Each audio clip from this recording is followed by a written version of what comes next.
বন্ধুরা, এরকম একটা প্রজাপতি আপনি নিজের হাতেই তুলে ফেলুন খুব সহজে আপনার জামার মধ্যে।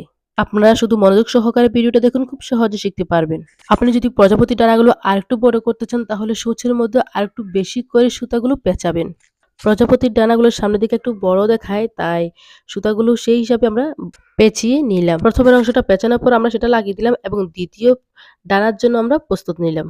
সব ডানার জন্য সুতা একইভাবে পেঁচাতে হয়। একইভাবে পেঁচিয়ে আমরা পেছনের ডানাগুলোও তৈরি করে ফেললাম।